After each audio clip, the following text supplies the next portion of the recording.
1231017. Dengan saya sendiri, Suci Satitri Wulandari dengan NIM 123101129. Saya Aziza dengan NIM 123101156. Saya Sela Adrianti dengan NIM 123101130. Saya Reni Malasari dengan NIM 123101448. Saya Karolin Biaratu dengan NIM 123101160. Saya Latri Prabunita dengan NIM 123100131. Saya Irene Alesiva dengan NIM 123101136. Dan saya Tania Salsa Berfana Tebita dengan NIM 123100132. Saya Wahyu Arif dengan NIM 123100137. Langsung saja kita mulai presentasi pada hari ini. Baiklah, di sini saya akan menyampaikan materi yang pertama, yaitu apa itu berbicara. Nah, seperti yang kita ketahui, berbicara itu adalah berbahasa yang sangat penting, yang harus kita miliki. Nah, berbicara ini adalah kemampuan untuk menyampaikan ide, pikiran, ataupun informasi dengan cara efektif. Nah, dalam pembelajaran bahasa Indonesia, berbicara ini mencakup indikator seperti pidato, maupun sambutan, berdialog, mendeskripsikan, serta melakukan percakapan secara konteks. Nah, menurut Nurgiantoro 1995 halaman 276, berbicara adalah aktivitas berbahasa kedua yang dilakukan manusia dalam kehidupan berbahasa, yaitu setelah aktivitas mendengarkan berdasarkan bunyi yang didengarkan, itu kemudian manusia belajar untuk mengucapkan dan akhir berbicara.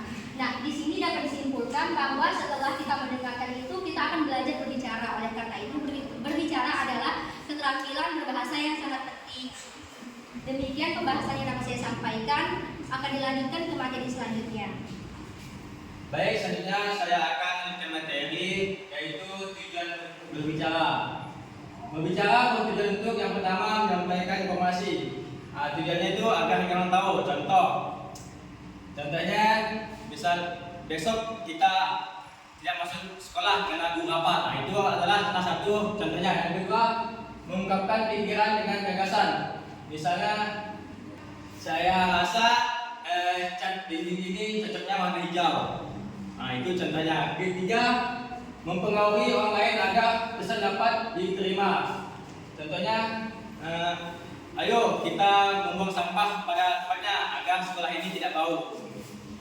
Nah, terus menurut tarikan, tujuan utama berbicara adalah berkomunikasi. Sedangkan menurut Jago DKK, tujuannya berbicara untuk mengikuti, menghibur, menginformasikan, menstimulasi, meyakinkan, dan menggerakkan.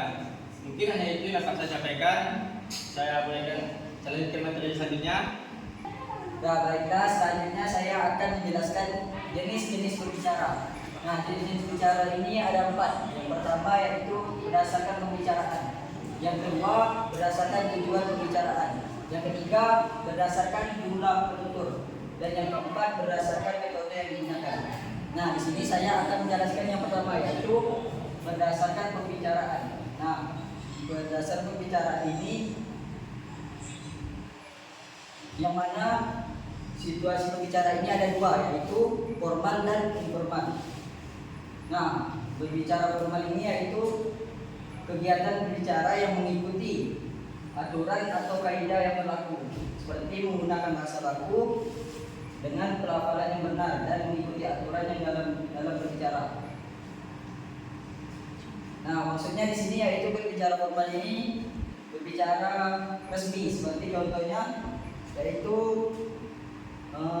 di sekolah atau diskusi atau berbicara dengan guru. Nah, contoh kalimatnya itu seperti saya akan menjelaskan materi ini. Nah, itu salah satu contoh dari berbicara formal. Nah, yang kedua yaitu berbicara informal.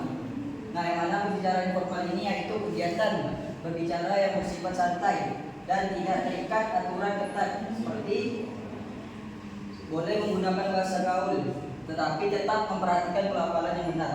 Nah, maksudnya di sini yaitu perbicaraan bahasa yang tidak resmi. Contohnya seperti kita ngobrol dengan kawan. Terus yang kedua seperti cerita di WhatsApp. Nah, contohnya itu kalimatnya seperti seperti saya mengajak teman bermain. Nah, pokoknya tidak resmi lah bicara ini. Nah, tidak perlu kaku. Nah, mungkin cukup sekian dari saya. Selanjutnya Baiklah, selanjutnya materi jenis-jenis yang berdasarkan tujuan pembicaraan. Nah, sebelumnya tadi itu kan sudah dijelaskan tuh tujuan yang menurut Jaco DKK kan. Nah, yang pertama berbicara untuk menginformasikan. Maksudnya itu bertujuan untuk menyampaikan informasi, pesan atau petunjuk kepada orang lain. Nah, contohnya tuh misalnya anak-anak besok ada kegiatan kerja bakti pada pukul 7.00. Jangan terlambat ya. Nah, itu termasuk berbicara untuk menginformasikan kepada orang lain. Lalu, jenis yang kedua berbicara untuk menghibur. Nah, yang dimana bertujuan untuk orang lain senang. Yang namanya menghibur itu kan berarti untuk membuat orang lain senang kan. Nah, contohnya misalnya ada teman yang bersedih gitu kan, kita bilang jangan sedih ya. Kamu kan sudah berusaha dengan baik. Besok pasti lebih bagus lagi. Lalu yang ketiga ada berbicara untuk menstimulasi. Yang dimana maksudnya itu bertujuan untuk memberi dorongan atau rangsangan kepada orang lain. Nah, contohnya itu kalau kita rajin membaca seperti Budi, kita juga bisa menjadi pintar dan percaya diri seperti Budi. Nah, lalu yang keempat ada berbicara untuk meyakinkan. Nah, yang dimana bertujuan untuk mempengaruhi orang lain agar percaya dan mengikuti apa yang kita sampaikan. Contohnya tuh, sebaiknya kita jangan membuang sampah sembarangan agar lingkungan kita bersih dan tidak terjadi banjir. Sekian dari penjelasan saya. Selanjutnya akan dilanjutkan oleh teman saya. Baiklah, selanjutnya saya akan menjelaskan materi tentang jenis berbicara berdasarkan jumlah penutur. Di mana di sini ada 3 poin. Yang pertama berbicara sendiri, kedua berbicara antar pribadi, dan yang ketiga berbicara antar kelompok. Berbicara sendiri atau monolog itu adalah kegiatan berbicara yang dilakukan oleh satu orang tanpa adanya lawan bicara langsung. Ciri-cirinya yaitu dilakukan oleh satu orang, tidak ada interaksi langsung dengan orang lain, bersifat satu arah dan fokus pada menyampaikan ide atau pesan. Contohnya seperti berlatih pidato di depan cermin. Yang kedua yaitu berbicara antar pribadi atau dialog, di mana berbicara antar pribadi ini adalah kegiatan berbicara antara 2 orang atau lebih dalam situasi saling berinteraksi. Cirinya yaitu melibatkan 2 orang, terjadi interaksi antar 2 orang. Yang ketiga yaitu adanya respon atau umpan balik langsung dan bersifat lebih personal. Contohnya saat kita melakukan wawancara. Dan yang ketiga yaitu berbicara antar kelompok, di mana berbicara antar kelompok ini adalah kegiatan berbicara yang melibatkan dua kelompok atau lebih. Ciri-cirinya yaitu melibatkan banyak orang atau lebih dari 2 orang dan terjadi interaksi multi arah, adanya pembagian peran dan bertujuan mencapai kesepakatan. Contohnya saat kita diskusi di depan kelas. Mungkin hanya itu yang dapat saya sampaikan. Selanjutnya akan disampaikan oleh teman saya. Baik, selanjutnya saya akan menjelaskan tentang berdasarkan metode yang digunakan. Nah, pada pembagian ini saya akan membahas jenis-jenis keterampilan berbicara berdasarkan metode yang digunakan. Di sini ada 4 jenis, yaitu yang pertama berbicara mendadak, yang kedua membaca naskah, yang ketiga menghafal, dan yang keempat itu ekstemporan.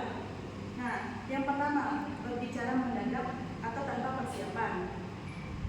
Jenis ini juga disebut impromptu, yang artinya kegiatan berbicara dilakukan secara spontan tanpa persiapan. Biasanya dilakukan saat kita tiba-tiba diminta untuk berbicara. Contohnya, ketika guru menunjuk kita untuk menjawab pertanyaan di kelas. Misalnya,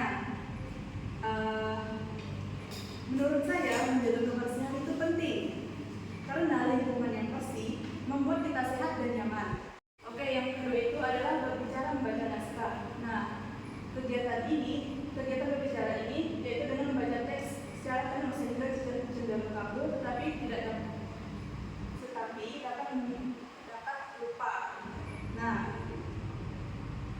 Contohnya itu membaca teks pidato saat upacara. Contoh kalimatnya itu yang pertama, Bapak atau Ibu serta teman-teman sekalian, pada kesempatan ini saya akan menyampaikan pidato tentang pentingnya menjaga kebersihan lingkungan. Selanjutnya itu yang ketiga, yaitu berbicara menghafal.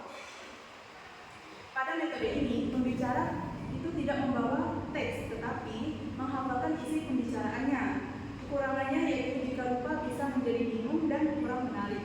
Contohnya itu menghafal pidato atau dialog saat lomba. Nah, contoh kalimatnya, teman-teman, marilah kita menjaga lingkungan sekolah agar kita dapat belajar dengan nyaman dan sehat. Yang terakhir yaitu berbicara ekstrepolan. Nah, metode ini adalah gabungan antara membaca dan menghafal. Pembicara hanya membawa catatan kecil sebagai panduannya. Contohnya presentasi di depan kelas dengan poin-poin, seperti yang saya lakukan sekarang ini. Nah, contohnya itu hari ini saya akan menjelaskan tentang daun air. Pertama, air membuat karena panas matahari, lalu menjadi awan dan airnya turun sebagai hujan. Kesimpulannya adalah setiap metode berbicara itu memiliki kelebihan dan kekurangan. Kita bisa memilih metode yang paling sesuai dengan situasi agar komunikasi menjadi lebih efektif. Mungkin hanya itu yang bisa saya sampaikan. Selanjutnya akan dilanjutkan oleh teman saya. Baiklah, selanjutnya yaitu faktor penunjang kegiatan berbicara, yang dimana faktor penunjang ini terbagi menjadi dua, yaitu faktor kebahasaan dan faktor non-kebahasaan. Nah, faktor kebahasaan itu terdiri dari 5 faktor. Yang pertama yaitu ketetapan ucapan, yang dimana kejelasan dalam melafalkan bunyi, huruf, atau kata agar tidak menimbulkan salah tafsir. Contohnya itu mengucapkan kata syarat, bukan syarat. Nah, yang kedua yaitu penempatan tekanan nada, segi, atau durasi yang sesuai. Yang dimana dalam berbicara itu harus mengerti pengaturan tinggi rendahnya suara dan jeda untuk mempertegas maksud dari kalimat. Nah, yang ketiga yaitu pilihan kata atau diksi. Nah, yaitu pemilihan kata yang sesuai dengan situasi seperti formal atau santai. Nah, yang keempat ketetapan penggunaan kalimat serta tata bahasaan. Penggunaan struktur kalimat yang efektif dan sesuai kaidah agar mudah dimengerti. Contohnya, saya akan menyampaikan materi, bukan materi ini akan saya sampaikan. Nah, selanjutnya ada ketetapan sasaran pembicaraan. Nah, penyesuaian materi pembicaraan dengan tingkat pemahaman pendengar. Contohnya itu tidak menggunakan kalimat istilah medis yang rumit saat berbicara dengan anak kecil. Nah, selanjutnya yaitu ada faktor non-kebahasaan yang terdiri dari 8 faktor. Yang pertama itu sikap wajar, tenang, dan tidak kaku. Nah, dalam berbicara itu pembawaan diri harus rileks namun tetap sopan agar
akan dijelaskan oleh pemateri selanjutnya.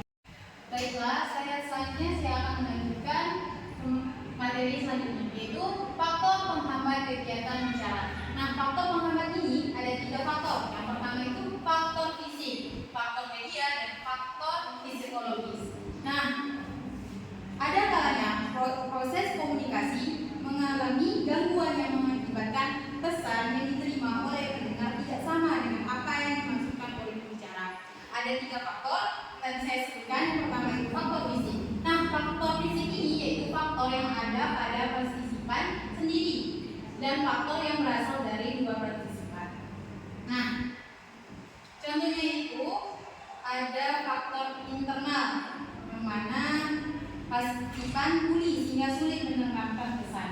Dan faktor eksternalnya atau dalamnya kebiasaan lalu lintas mengganggu percakapan. Nah, saat kita presentasi, ada teman kita lewat gitu, jadi itu mengganggu mereka dalam mendengarkan pesan yang disampaikan. Terus faktor media. Faktor media ini yaitu faktor logistik dan faktor non logistik. Yang dimana faktor logistik dan non logistik ini misalnya contohnya itu lagu, irama, tekanan, ucapan, isyarat, gerak bagian tubuh. Terus yang ketiga itu faktor psikologis. Nah, faktor psikologis ini kondisi kejiwaan partisipan komunikasi. Contohnya dalam keadaan marah, nangis, sedih. Terus dapat disimpulkan hambatan-hambatan berbicara, usaha untuk meningkatkan keterampilan bicara berbahasa Indonesia di sekolah akan ditemui hambatan yang datang dari lingkungan sekolah itu sendiri, yaitu pertama adanya pandangan buruk bahwa berbicara berbahasa Indonesia dalam sehari-hari ini di sekolah tidak lazim. Hal ini dicerminkan ketika dalam pergaulan sehari-hari. Terus yang kedua itu belum tersedianya program wajib berbahasa Indonesia dari pemerintah dan berbagai lembaga, khususnya lembaga pendidikan. Sekian dari saya, akan dilanjutkan oleh teman saya. Baiklah, di sini saya akan menjelaskan langkah-langkah meningkatkan keterampilan berbicara bahasa Indonesia di sekolah dasar. Nah, yang pertama itu ada guru menjadi model bagi murid. Nah, maksudnya itu apa yang dilakukan dan ditunjukkan guru itu akan ditiru oleh murid. Nah, terutama itu dalam proses pembelajaran karena guru itu digugu dan ditiru. Nah, yang kedua itu ada menerapkan pembelajaran dengan pendekatan modeling the way. Nah, maksudnya itu membuat contoh praktik di mana guru itu langsung mempraktikkan cara berbicara dengan baik. Nah, contohnya itu selamat pagi, apa kabar. Yang kedua itu contohnya terima kasih sudah membantu. Nah, dengan adanya pendekatan modeling the way ini, keterampilan berbicara murid itu dapat meningkatkan dan keberanian murid itu dalam berbicara itu semakin berani dan tidak takut salah. Nah, sekian penjelasan dari saya. Terima kasih. Baiklah, di sini saya akan melanjutkan pembahasan dari teman saya, yaitu mengenai langkah-langkah meningkatkan keterampilan berbicara bahasa Indonesia di sekolah dasar. Nah, yang ketiga di sini adanya penilaian keterampilan berbicara bahasa Indonesia. Nah, penilaian keterampilan berbicara bahasa Indonesia ini adalah proses untuk mengukur kemampuan peserta didik dalam menyampaikan gagasan, pendapat, serta informasi secara besar dengan